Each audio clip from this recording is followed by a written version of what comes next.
Hello everyone. Before we begin tonight's journey into the frozen north, where ancient hunters walked paths we can barely imagine, if you enjoy stories like this, quiet tales of survival, discovery, and the patient endurance of those who came before us, please subscribe to the channel.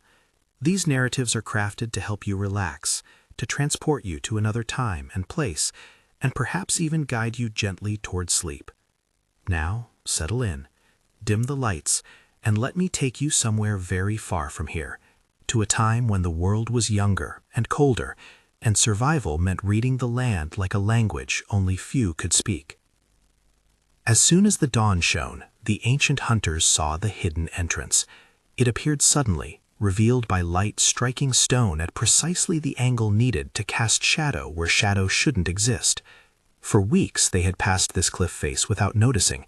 The ice had hidden it well, and the hunters had been focused on other things, tracking caribou, rationing food, finding shelter from winds that could freeze flesh in minutes. But this morning, with the sun finally returning after the long polar night, everything changed. The light hit differently, and three men standing on the frozen plain below saw what had been invisible until that exact moment. The entrance wasn't large. From a distance, it appeared as a darker patch against gray stone, easily mistaken for a natural shadow or a trick of tired eyes. But Jonas, the eldest of the three hunters, knew better. He had lived 43 winters in this land. He understood how ice forms, how stone weathers, how the Arctic reveals and conceals its secrets according to rules that take lifetimes to learn. He stopped walking, one hand raised to halt his companions. They stood in silence, breath steaming in the frigid air, watching the cliff face as dawnlight continued its slow crawl across the landscape. What they were seeing was deliberate. Nature created caves, yes, but nature didn't create perfect rectangles, and the shape emerging from shadow, visible only when light struck at this precise morning angle, had corners too sharp, edges too straight. Someone had carved this entrance, someone had hidden it intentionally, and whoever they were, they had lived here long before Jonas and his people had arrived in this territory. The three hunters had been traveling for 5 days, following caribou herds that migrated through these valleys every autumn. Their camp was 2 days behind them, a collection of hide tents pitched in a sheltered canyon where their families waited. Food stores were running low. The caribou had moved faster than expected this year, and the hunters had been forced to range farther than planned. They were tired, cold, and beginning to worry about whether they would return with enough meat to sustain the group through winter. But now, staring up that impossible entrance high on the cliff face, exhaustion faded. Curiosity, ancient and powerful, took its place. Marcus, the youngest of the three, shifted his weight from foot to foot, trying to generate warmth. He was 22, strong and eager, but still learning the patience that survival in the Arctic demanded. Should we investigate? His voice was quiet, respectful of the silence that surrounded them. Sound traveled strangely in the cold. Words carried farther than they should, and speaking too loudly felt like violating something sacred. Jonas didn't answer immediately. He studied the cliff face, measuring distance and difficulty with eyes trained by decades of climbing ice and stone. The entrance was perhaps 40 feet above the plain, accessible only by a narrow ledge that ran diagonally across the rock face. The ledge was partially covered with ice, which would make it treacherous, but it was possible. Men had climbed worse. Peter, the third hunter, middle-aged and pragmatic, voiced the concern they all felt. The caribou are moving. If we delay, we lose them. It was true. The herd they had been tracking was already half a day ahead. Every hour spent here was an hour the caribou used to increase that distance.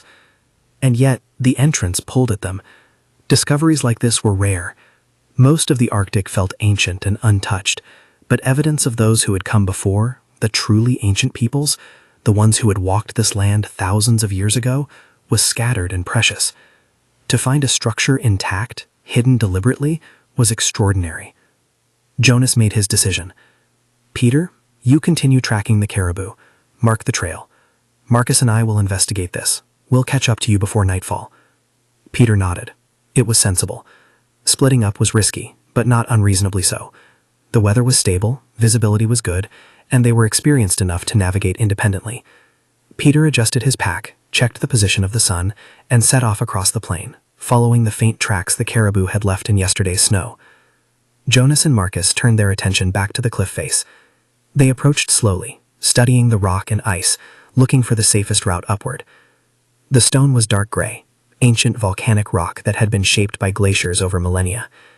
Ice clung to it in sheets, translucent and treacherous.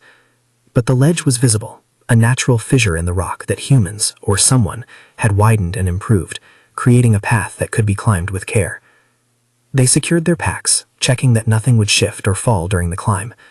Tools were essential. Food was essential. Everything they carried had been chosen for necessity, nothing wasted on convenience. Marcus went first, younger and more agile, testing each handhold before committing his weight. Jonas followed, moving with the deliberate slowness of experience. The climb took 20 minutes, each movement calculated, each breath measured. The cold made the stone brittle, and ice-covered rock could fracture without warning. When Marcus reached the entrance, he paused, waiting for Jonas to join him before proceeding. This was protocol, learned through generations of Arctic survival. You didn't enter unknown spaces alone. You didn't take risks without backup. The Arctic punished individual recklessness with absolute efficiency. Together, they stood on the narrow ledge outside the entrance, looking into shadow. The entrance was indeed rectangular, approximately 6 feet tall and 4 feet wide, carved with tools that had left faint marks still visible in the stone. The edges were weathered but unmistakable. This was human work, ancient but intentional. Beyond the entrance, darkness waited.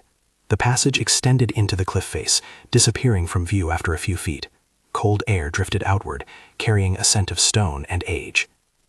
Jonas removed a small torch from his pack, a bundle of dried grass and animal fat wrapped around a stick. He struck flint against steel, coaxing sparks into the tinder until flame caught and grew. The torch flared to life, casting flickering orange light that pushed back shadows just enough to see. The passage was narrow, barely wide enough for a man to walk comfortably, with walls that showed the same tool marks as the entrance. Someone had excavated this carefully, following the natural fissure in the rock but improving it, straightening it, making it usable. They moved forward slowly, Marcus behind Jonas, one hand on the elder's shoulder to maintain contact in the darkness. The torch revealed walls that were surprisingly smooth, floor that was mostly level, ceiling that rose and fell but never dropped low enough to force them to crouch. After approximately 50 feet, the passage widened into a chamber. Jonas lifted the torch higher, and both men stopped, breath catching despite the cold. The chamber was large, perhaps 30 feet across and 20 feet high, carved into the solid rock of the cliff. But it wasn't the size that arrested them. It was what filled the space. Along the walls, illuminated by torchlight, were carvings, hundreds of them. Images of animals, caribou, seals, bears, birds. Images of humans hunting, traveling, building. Images of the sun and moon, of seasons changing, of life in the far north rendered in stone by hands that had worked here centuries, perhaps millennia ago. The carvings were detailed, precise, clearly the work of someone who had spent years perfecting their craft. They told stories, hunting expeditions, successful kills, harsh winters survived, children born. This wasn't random decoration. This was a record, a chronicle of lives lived in this unforgiving place, preserved in stone when other materials would have decayed long ago. Marcus moved closer to one wall, studying a particularly detailed scene showing hunters surrounding a massive creature. "What is that animal?" he asked quietly. The creature in the carving was larger than the caribou depicted elsewhere, with long curved tusks and shaggy fur. "Mammoth," Jonas said, his voice barely above a whisper. "Or something like it. They died out long ago, before my grandfather's grandfather walked this land." The implications settled over them slowly. This place was old, not just old by the standards of human memory, but ancient by any measure. The people who had created this chamber had lived in a world different from the present, hunting animals that no longer existed, surviving through ice ages that modern hunters only heard about in stories passed down through countless generations. And they had hidden this place deliberately, carving the entrance in such a way that only dawnlight at a specific time of year would reveal it. Why hide it? And from whom? The chamber was cold, but noticeably warmer than outside. Stone held temperature more steadily than open air, and being deep inside the cliff provided insulation from wind that could strip heat from bodies with ruthless efficiency. Jonas and Marcus removed their outer mittens, needing dexterity to explore further, though they kept them close in case cold became dangerous. At the far end of the chamber, another passage led deeper into the cliff. This one was narrower, lower, requiring them to duck slightly as they entered. The torch revealed more carvings here, but these were different, more abstract, geometric patterns that might have been maps or calendars or something else entirely. Circles intersected with lines, spirals expanded outward, dots clustered in patterns that suggested careful counting. Astronomical observations, Jonas murmured, tracing one pattern with his finger. They were tracking stars, seasons, something cyclical. He had seen similar markings before, scratched into bone or stone by elders who kept time through careful observation of celestial patterns. In the Arctic, where winter darkness lasted months and summer sun never fully set, tracking seasons required sophisticated understanding of how light behaved over annual cycles. The passage opened into a second chamber, smaller than the first but equally fascinating. This room contained something unexpected, evidence of habitation.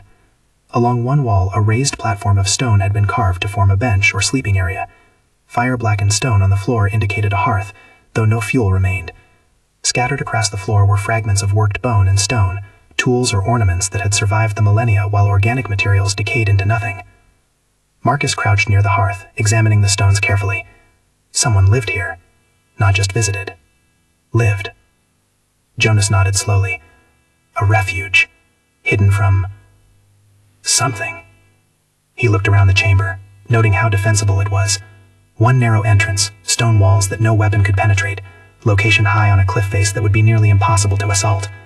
This wasn't just a shelter from weather. This was a fortress. Against what? Other humans? Animals? Something else the ancient peoples had feared? The Arctic preserved stories poorly. Oral traditions stretched back generations, but details blurred over centuries. Jonas knew tales of conflicts between different groups, wars fought over hunting territories and resources. He knew stories of creatures now extinct, massive predators that had challenged human survival.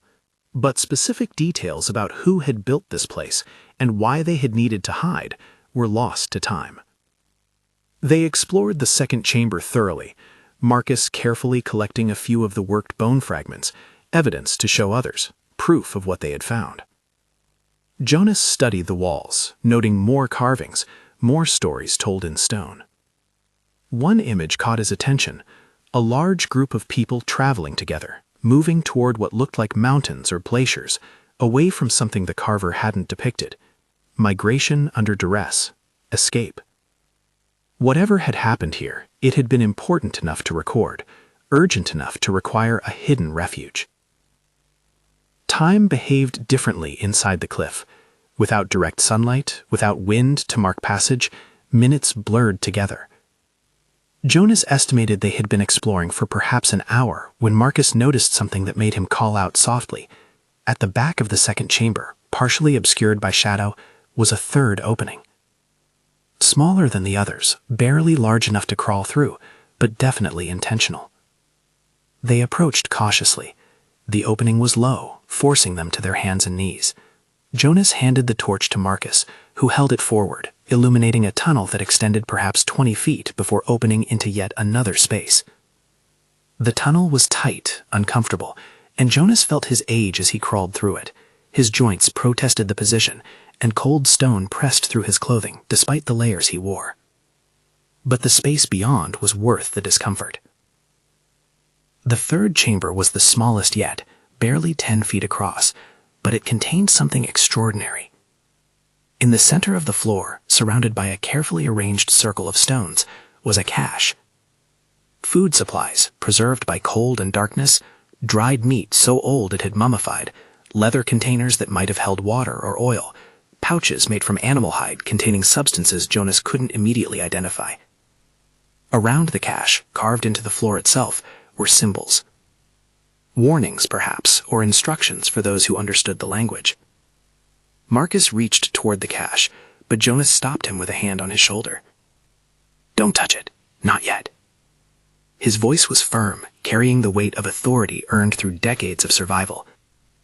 "We need to understand what this is before we disturb it." The cache was deliberate. This wasn't abandoned supplies. This was stored provision, placed here intentionally and marked with ceremony. Someone had left this here for a reason, perhaps for themselves to return to, perhaps for descendants to find, perhaps as an offering to powers they believed controlled survival in this harsh land. Jonas studied the symbols carefully. Some he recognized, spirals that marked seasonal change, dots that indicated counting or passage of time. Others were unfamiliar, unique to whoever had created this place. But one symbol appeared repeatedly, carved larger than the others, positioned at cardinal points around the cache. It showed a circle with radiating lines, the sun, presumably, with a horizontal line beneath it, horizon, dawn, the same light that had revealed the entrance. Understanding dawned slowly. This cache was meant to be found at specific times. The entrance revealed itself at dawn during certain seasons, probably spring equinox, when sun angle changed dramatically. Anyone who found the entrance would follow the passages inward, arriving at this cache when they needed it most, after winter, when supplies ran lowest, when survival depended on finding resources in a land that offered little mercy to the unprepared. This was ancient insurance, a gift across time, from people who had survived here to people who would survive here, linked by the shared understanding that the Arctic tested everyone equally, regardless of when they lived. The decision of whether to take anything from the cache weighed heavily. On one hand, they had discovered it. The ancient ones who left it were long dead. Whatever purpose it had served was completed. On the other hand, disturbing sacred or ceremonial items felt wrong, a violation of something they didn't fully understand. Marcus voiced the practical concern. We need food. Our families need food. This meat could sustain us. Jonas nodded slowly. But we don't know what it cost to place this here, what rituals were performed, what promises were made. They sat in silence, the torch burning lower, considering. The Arctic had rules, most of them unspoken but understood by anyone who survived more than a few seasons. You didn't waste resources. You didn't take more than you needed. You respected what others had worked to create, even if those others were separated from you by centuries. Finally, Jonas made his decision. We take only what we require for immediate survival, one portion. We leave the rest undisturbed, and we mark what we take, so anyone who comes after knows it was taken with need, not greed. Marcus agreed. It felt right. They carefully removed one bundle of dried meat from the cache, replacing it with a small carved bone token Marcus carried, a personal mark that identified him to other hunters who might find it. Fair trade, in the only currency that mattered in the Arctic, acknowledgement of debt, recognition that nothing came without cost. The meat was ancient, harder than stone, but still edible. Cold and darkness had preserved it perfectly.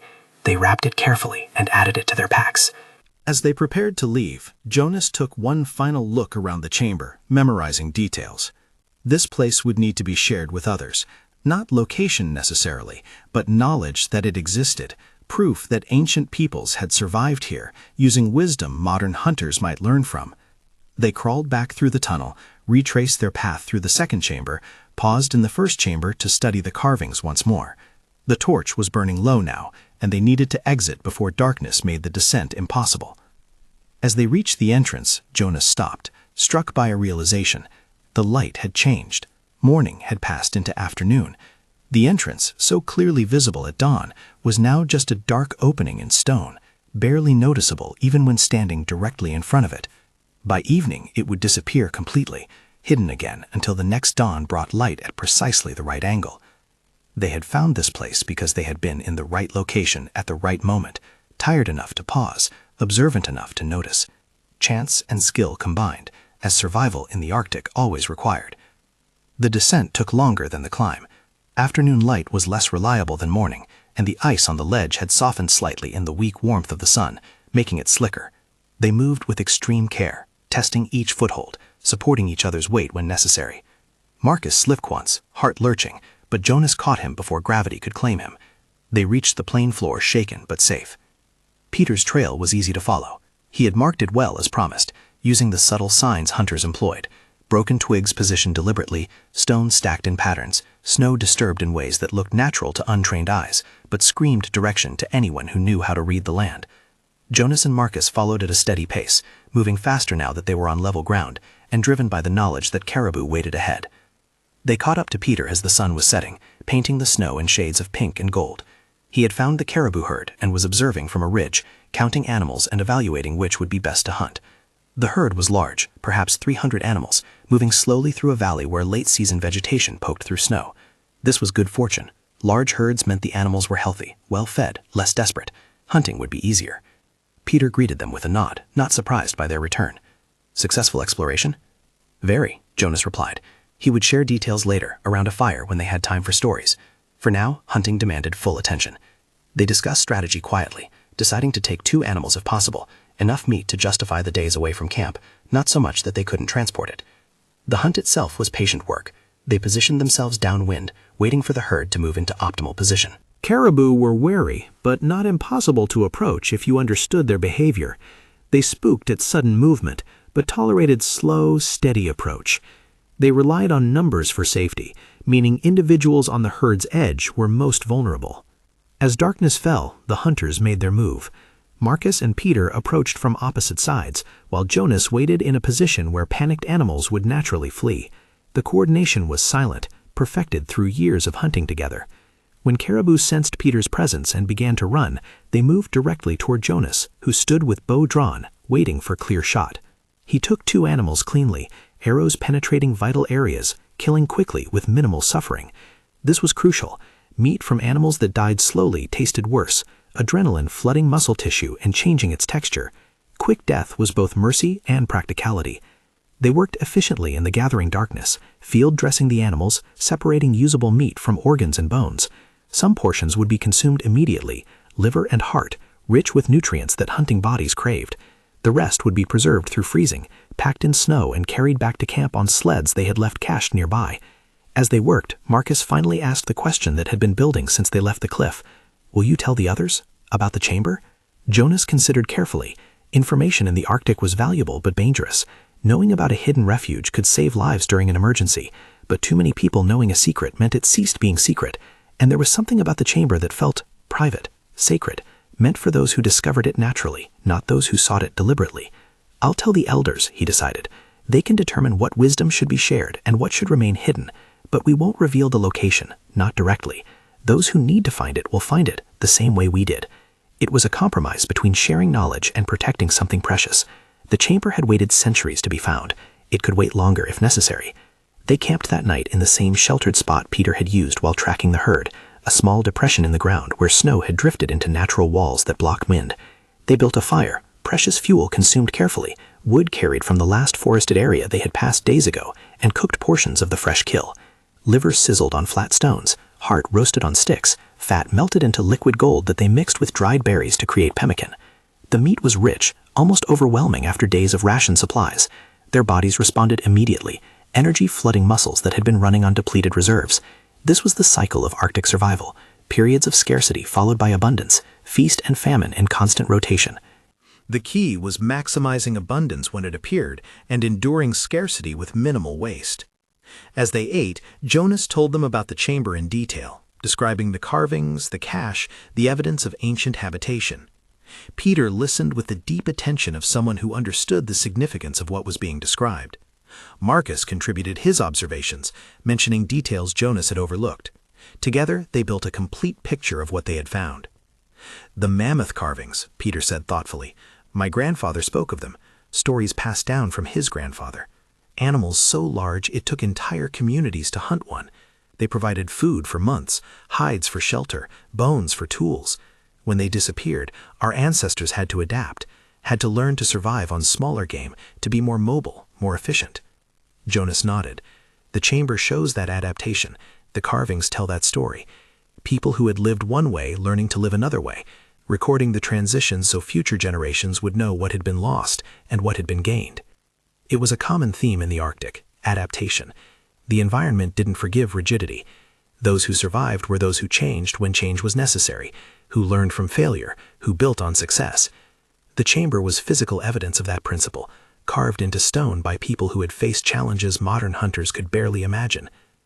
They talked late into the night, unusual for men who normally conserved energy by sleeping as soon as darkness fell. But discoveries like this demanded processing, discussion, integration into the collective knowledge their community relied upon. By the time they finally slept, each man had a clearer understanding of what the chamber represented and why it mattered. The return journey to camp took 3 days. They traveled at a sustainable pace, not rushing, conserving energy while transporting the caribou meat and processing it further as they walked. The meat was frozen solid within hours of death, preserving it perfectly. They would arrive home with supplies that would feed their families for weeks, possibly months if rationed carefully. As they traveled, Jonas found himself thinking repeatedly about the chamber, about the ancient peoples who had created it, about the parallels between their lives and modern lives. The tools had changed, better bows, sharper knives, warmer clothing, but the fundamental challenges remained identical. Stay warm, find food, protect family, survive winter. The solutions might vary in detail, but the principles underneath were timeless.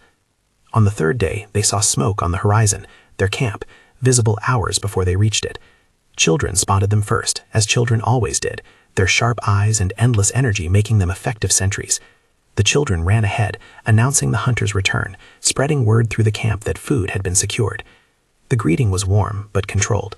Arctic peoples didn't waste energy on excessive celebration, but relief and gratitude were evident in every face.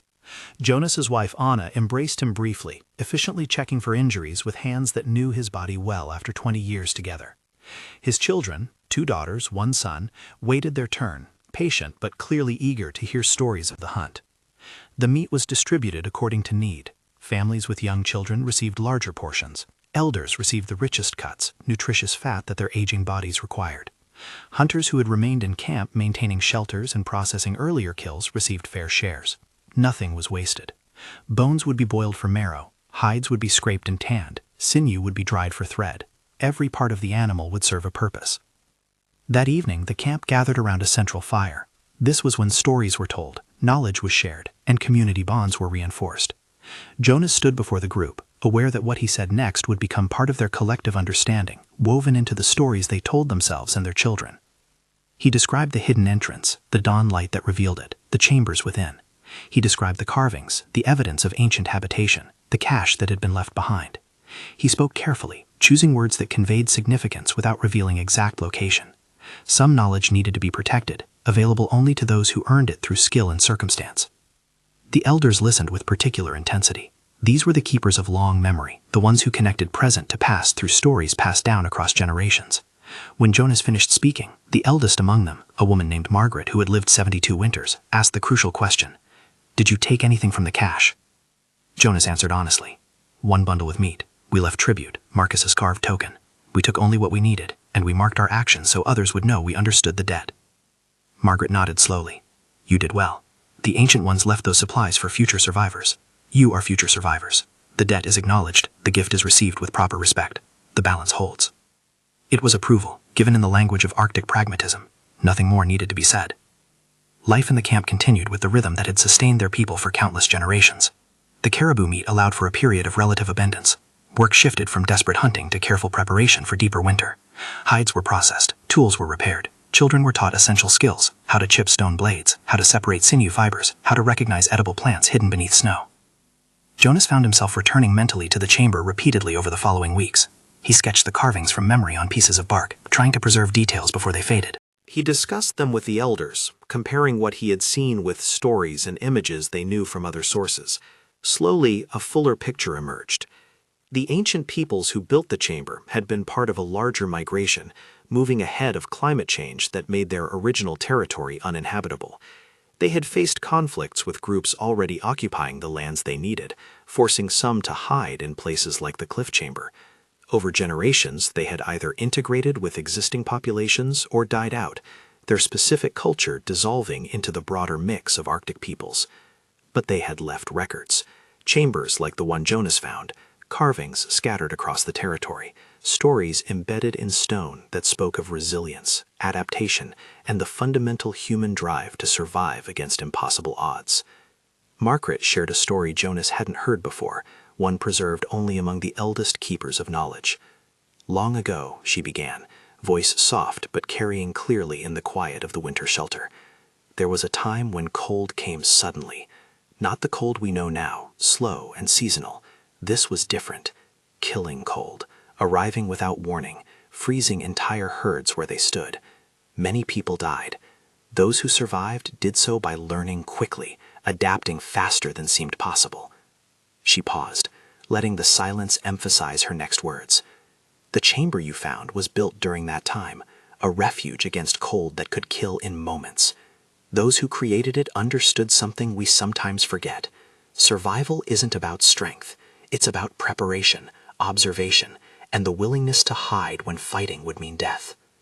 The story resonated deeply with Jonas. The chamber hadn't been built by people who were defeated. It had been built by people who were strategic, who understood that survival sometimes required concealment, patience, and trust that conditions would eventually change. Winter deepened. Days grew shorter, then ceased entirely as polar night claimed the land. For weeks, the sun didn't rise, and the camp lived by firelight and starlight, conserving energy, telling stories, waiting for the slow return of warmth and light. This was the period when communities either thrived or fractured. Confined quarters tested patience. Limited resources exposed social tensions. Leadership mattered most during polar night, maintaining morale and mediating conflicts before they escalated into division. Jonas served as a steady presence, neither the oldest nor the official leader, but respected enough that his opinions carried weight. When disputes arose, over food distribution, over sleeping arrangements, over children's behavior, he mediated with the same patient observation he brought to hunting. Listen carefully, understand all perspectives, find solutions that acknowledged everyone's needs while maintaining group cohesion. Marcus, the young hunter who had accompanied him to the chamber, grew notably during this period. Forced inactivity suited some people poorly, and Marcus struggled with confinement. Jonas guided him gently, teaching him that survival in the Arctic required mastery of stillness as much as mastery of action. Patience was a skill, learned through practice and discipline. One night, restless and frustrated, Marcus asked Jonas directly, "How do you endure this? The darkness, the waiting, the cold that never stops?" Jonas considered the question carefully before answering. "I remember that this is temporary. The sun returns. It always returns. And I think about the people who lived here before us, who endured winters worse than this, with less knowledge, fewer tools, no certainty that spring would come. If they survived, we can survive. Their endurance proves it's possible." It wasn't a particularly profound answer, but it was honest, and sometimes honesty mattered more than profundity. The sun returned in late January, first as a brief glow on the southern horizon, then as a sliver of orange that grew daily until proper daylight resumed. The camp responded to the light with renewed energy. People emerged from shelters, blinking in brightness that seemed overwhelming after weeks of darkness. Work resumed outside, checking trap lines, hunting seal at newly accessible ice holes, preparing for the spring caribou migration. Jonas organized a small expedition to revisit the cliff chamber, this time with Peter and two of the elders who wanted to see the carvings firsthand. They timed the journey to arrive at dawn, when the entrance would be visible. The 5 travelers reached the plain below the cliff as the sun was rising, and they stood together watching as light revealed the hidden doorway once again. The climb was more difficult for the elders, but they managed with assistance, driven by the desire to witness something they had only heard described. Inside the chambers, they spent hours examining the carvings, debating their meanings, documenting images and symbols. One elder, a man named Thomas who specialized in astronomical observations, became particularly excited by the geometric patterns in the second chamber. "This is a calendar," he said definitively, tracing spirals and dots with one finger. "Not like the calendars we use, but serving the same purpose. Tracking years, maybe decades. Each spiral could represent a seasonal cycle. The dots mark significant events: births, deaths, successful hunts, harsh winters." If he was correct, and his confidence suggested deep understanding, then the carvings represented not just art, but data. Generations of record-keeping, preserved in stone, documenting centuries of life in the Arctic. It was a humbling thought, standing in the presence of information gathered across spans of time that individual human lives couldn't comprehend. They examined the cache again, confirming that Jonas had taken only what he claimed and left appropriate tribute. The remaining supplies appeared undisturbed, preserved by cold and darkness, waiting for the next person who might need them in the centuries to come. Before leaving, Thomas performed a small ceremony. He burned a bundle of dried herbs he had brought for the purpose, filling the chamber with fragrant smoke while speaking words in the oldest dialect their people remembered. It was acknowledgement of those who had come before, recognition of their effort and sacrifice, and a promise to carry their wisdom forward. The ceremony took perhaps 10 minutes, but it changed the atmosphere in the chamber subtly. What had felt like a museum became something more personal, more connected. The ancient peoples weren't abstractions anymore. They were ancestors, linked by shared struggle and shared success. The journey back to camp was quieter than the journey out. Each person processed what they had seen according to their own understanding. Jonas felt a deep satisfaction, knowing that he had done something important, not the hunting, not the food, though those mattered, but the discovery and proper acknowledgement of the chamber. He had added something to his people's knowledge, expanded their understanding of who they were and where they came from.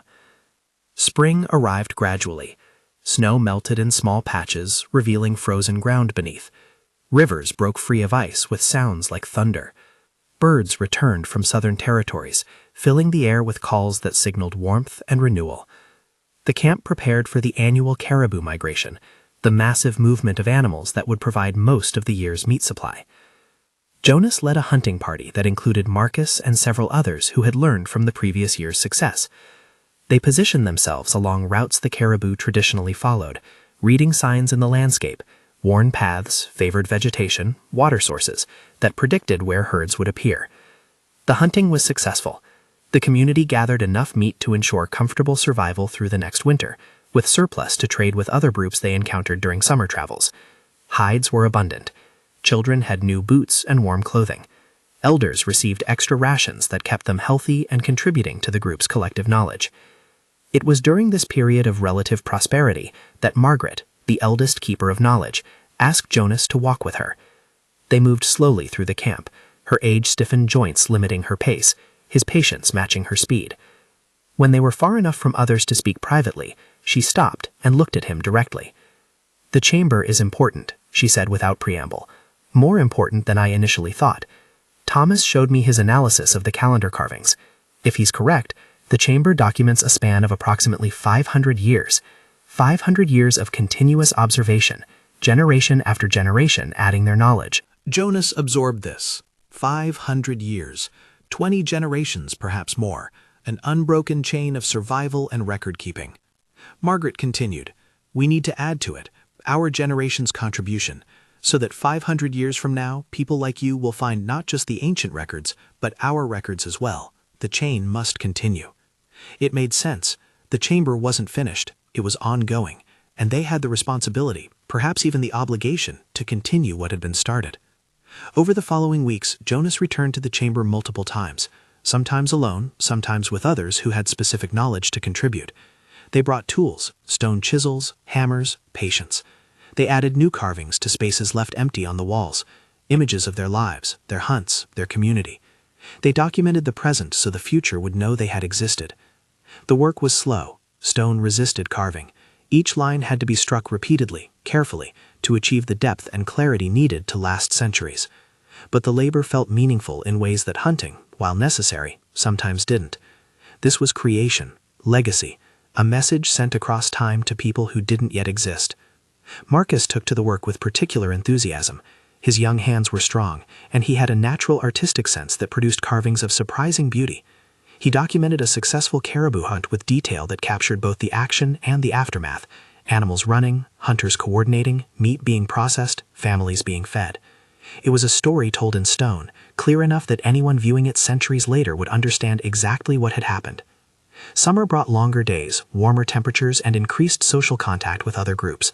Several families who traveled different territories during winter converged for the season, sharing resources and information.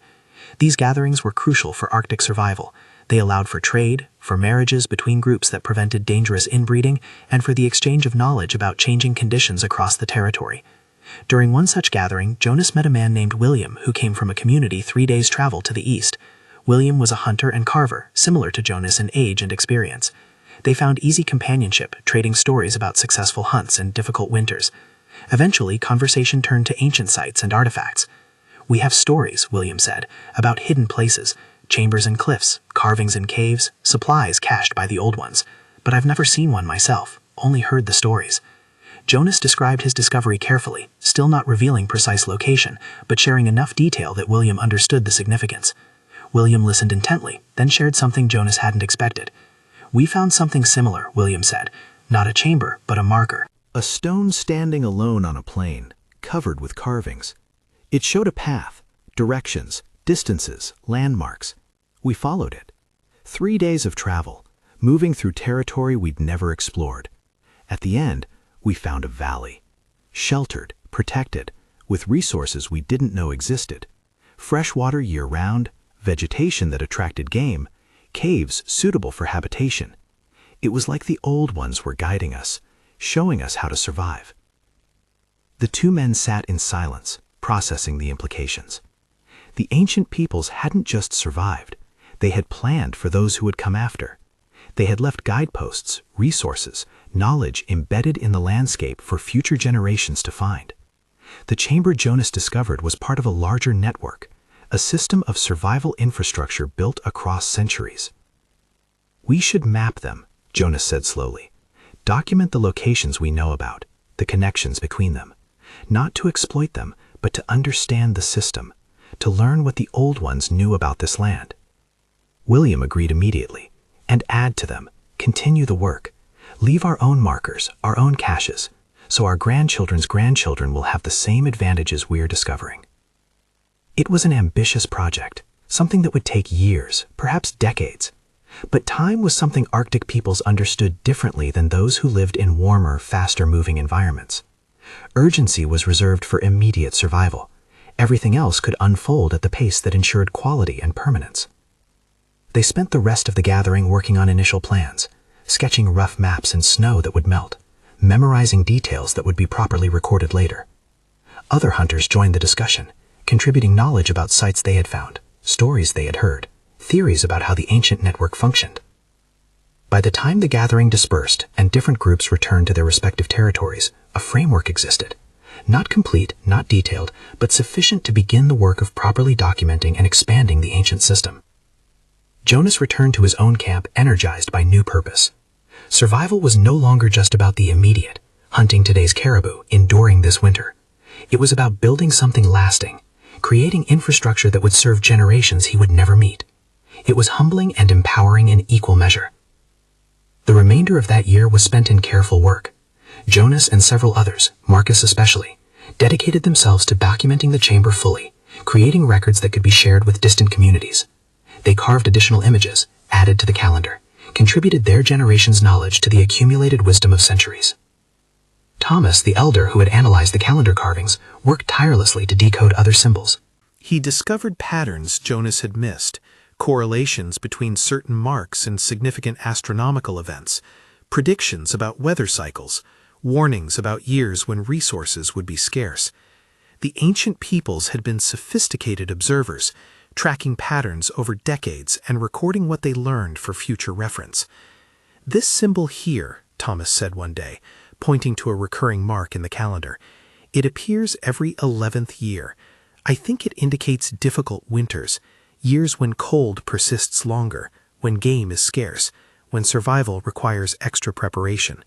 If the pattern holds, we're approaching one, 3 years from now, maybe 4. Jonas studied the symbol, noting how it was surrounded by images of depleted food stores, thin animals, people huddling close together. The message was clear: prepare, stockpile resources, reduce unnecessary risks, prioritize group survival over individual ambition. It was actionable intelligence, knowledge that could save lives if heeded. Jonas brought the information to the community's informal council, the group of experienced hunters and elders who guided collective decisions. They discussed how to implement the warnings without causing panic, how to increase food security gradually without sacrificing current comfort unnecessarily. The decision was to hunt more aggressively during the next 2 years, building larger reserves of preserved meat and useful materials. Simultaneously, they would reduce certain risks, avoiding dangerous hunts for marginal game, eliminating unnecessary travel during winter, strengthening shelters against worse conditions than normal. It was precautionary, based on patterns observed by people who had died millennia ago, but the logic was sound. Better to prepare unnecessarily than to face crisis unprepared. The Arctic didn't forgive poor planning. It was humbling to realize how directly the past connected to the present, how decisions made centuries ago still mattered in tangible, measurable ways. The community survived the difficult winter intact, strained, tired, tested, but intact. When spring finally returned, they emerged with renewed appreciation for the wisdom embedded in the chamber and determination to continue expanding the network of knowledge and resources. Marcus came to Jonas in late spring with a proposal. He had been thinking, he said, about the hidden chamber and the ancient network. He wanted to organize an expedition, a longer journey than normal hunting trips, specifically designed to search for other ancient sites, to map them, to document connections between locations. Jonas listened carefully. The proposal was ambitious. It would require significant resources, time away from productive hunting, and risk that might not yield immediate benefit. But it also had merit.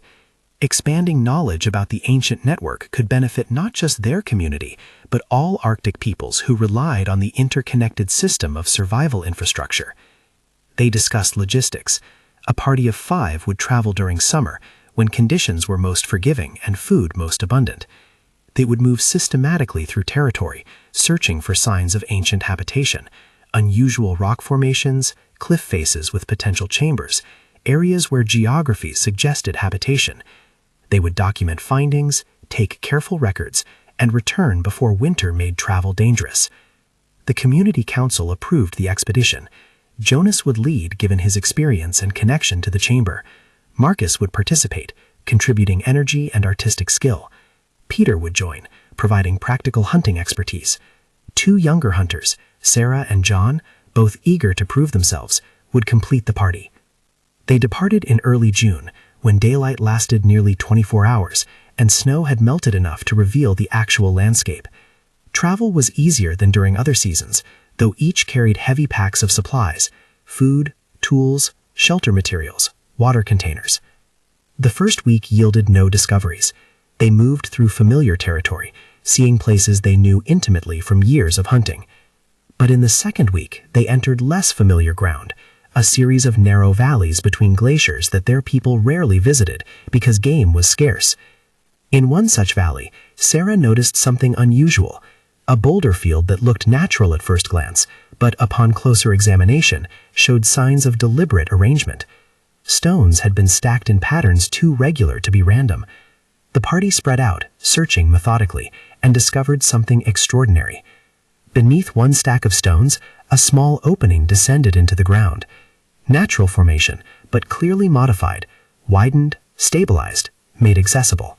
Jonas descended carefully, torch in hand, discovering a small chamber similar to the cliff chamber, but buried rather than elevated. Inside were more carvings, more evidence of ancient habitation, and, most remarkably, another cache. This one contained different supplies: fire-starting materials, dried herbs that held medicinal properties, tools made from stone and bone, and containers of what appeared to be paint or dye. The cache was smaller than the cliff chambers, but just as carefully prepared and ceremonially marked. They documented everything.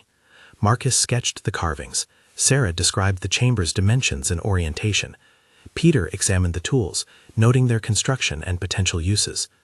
Jonas studied the symbols surrounding the cache, recognizing some from the cliff chamber, noting new ones that suggested different purposes or different groups. What became clear was that they had found part of a network. The cliff chamber and this buried chamber were connected, possibly physically through ancient travel routes, definitely conceptually through shared symbols and similar purposes. The ancient peoples had created not just individual refuges, but a system, a web of safe locations, supply caches, and recorded knowledge that spanned the territory. The expedition continued for 2 more months, discovering 5 additional ancient sites.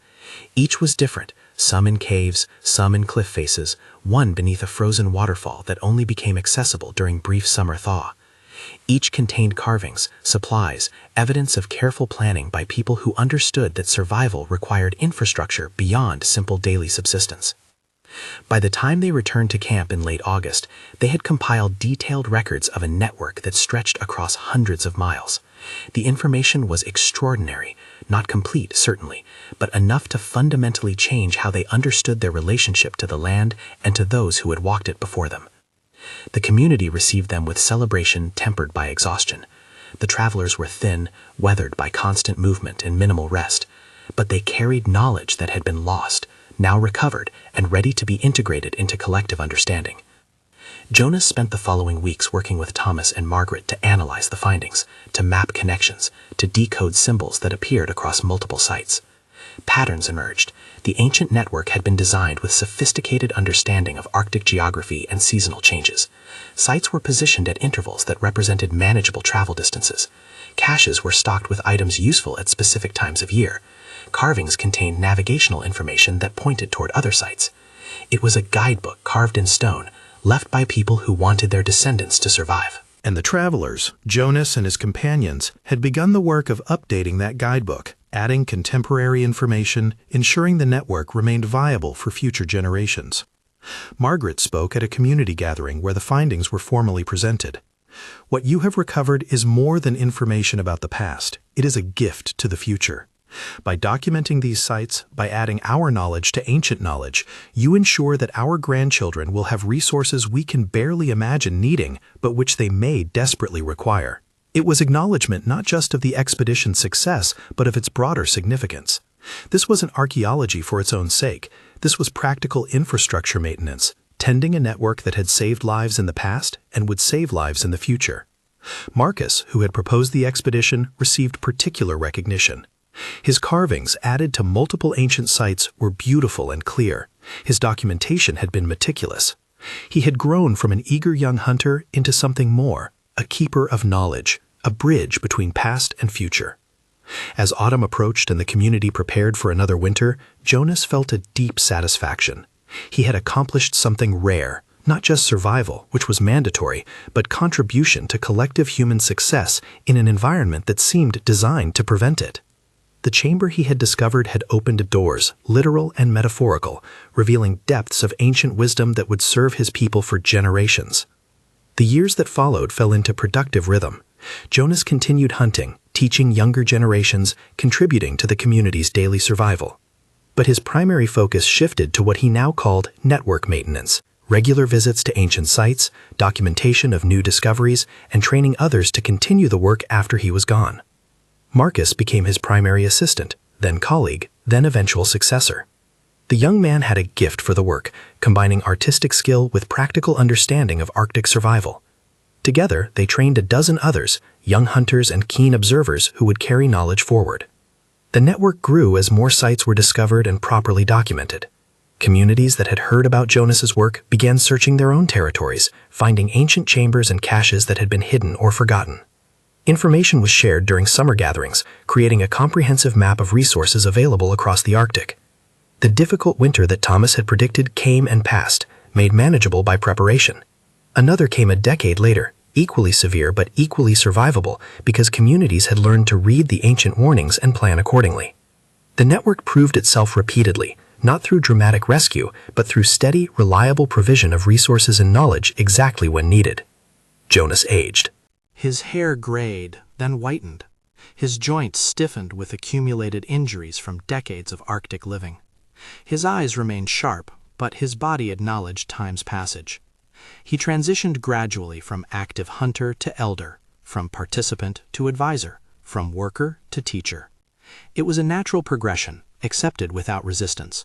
Arctic culture valued elders precisely because they carried knowledge, not just facts, but wisdom accumulated through experience that couldn't be learned any other way.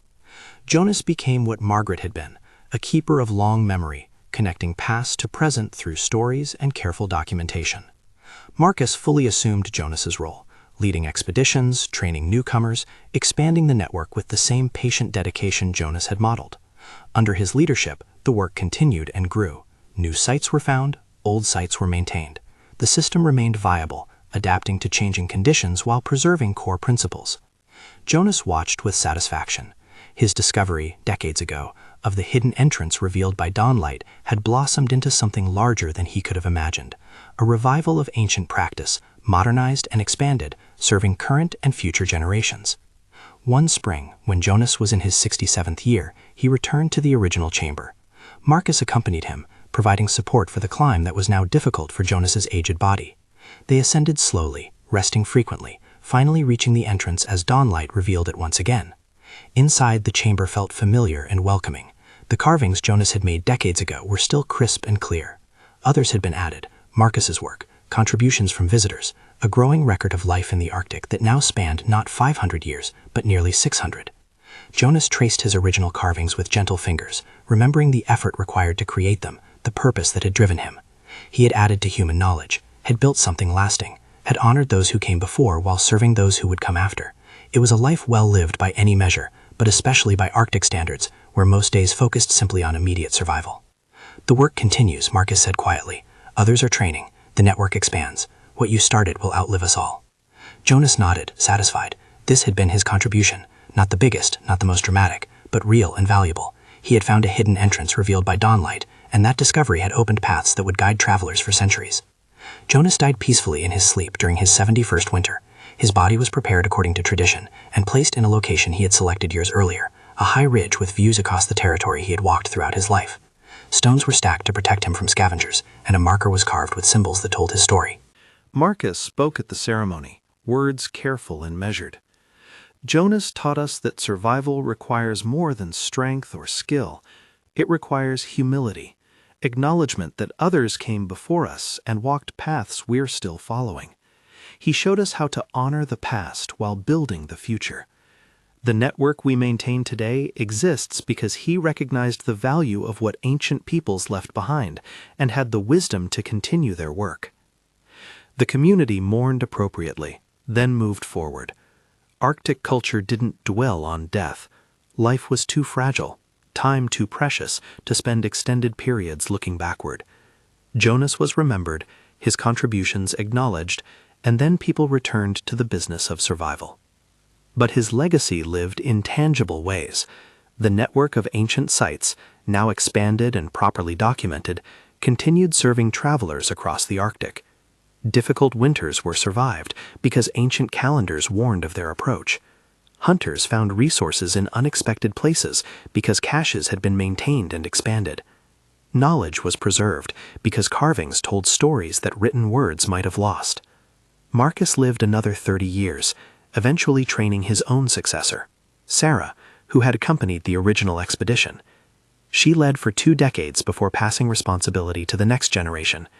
The chain continued unbroken, each generation adding to accumulated wisdom, maintaining infrastructure that served collective survival. The hidden chamber discovered by Jonas remained one of the most significant sites in the network. Its location was never widely publicized, remaining accessible primarily to those who earned knowledge through experience and observation. But those who found it continued adding carvings, updating records, contributing to the calendar that now tracked not hundreds, but approaching 1,000 years of human experience in the Arctic. Centuries after Jonas's death, the chamber still served its original purpose: refuge, resource, record. The ancient peoples who created it would have been pleased, seeing their work continued, their wisdom respected, their infrastructure maintained by descendants who understood its value. And now, as this story comes to rest, let your own breathing slow. The journey through ice and stone has reached its natural conclusion, not with drama or crisis, but with quiet continuation, the most Arctic of endings. Jonas found something hidden, something precious, and he honored it by adding his contribution to wisdom that had accumulated across generations too numerous to count. His story is a reminder that survival in extreme environments requires more than individual strength.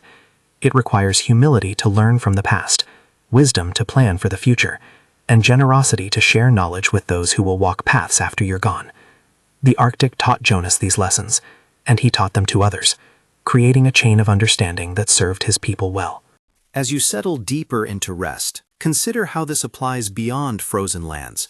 Every human environment, harsh or comfortable, benefits from those who observe carefully, record honestly, and build infrastructure that serves not just themselves, but generations to come. Jonas was exceptional not because he was strongest or smartest, but because he recognized value in what others had left behind and had the dedication to continue their work. The hidden entrance revealed by dawn light was a beginning, not an ending. What Jonas found that morning led to discoveries, connections, and contributions that outlived him by centuries. His careful documentation, his patient carving, his willingness to honor ancient wisdom, these created value that multiplied across time, serving people he never met in circumstances he couldn't imagine. Now let the story fade gently. Let the cold recede. Let the Arctic landscape blur into general understanding rather than specific detail. Jonas's journey is complete, his contribution made, his legacy secure. And as you drift towards sleep, carry this with you. Every person has opportunities to discover hidden entrances, to find value others have missed, to contribute to accumulated wisdom that serves the future. Thank you for listening. Thank you for journeying with Jonas through discovery and dedication, through seasons and decades, through the patient work of building something lasting. If this story helped you find peace, if it guided you toward restful sleep, if it offered perspective on what matters across time, please subscribe to the channel. There are more stories waiting, quiet narratives about survival, adaptation, and the enduring human capacity to thrive in challenging circumstances. Sleep well, and remember, hidden entrances wait everywhere, revealed when light strikes at the proper angle, discovered by those patient enough to observe carefully. You are capable of finding them, of honoring them, and of contributing to wisdom that will serve others long after you've moved on. The chamber remains, waiting in stone, holding knowledge across centuries. And somewhere, dawn light continues revealing what was always there, hidden, until the moment arrives for discovery. Good night.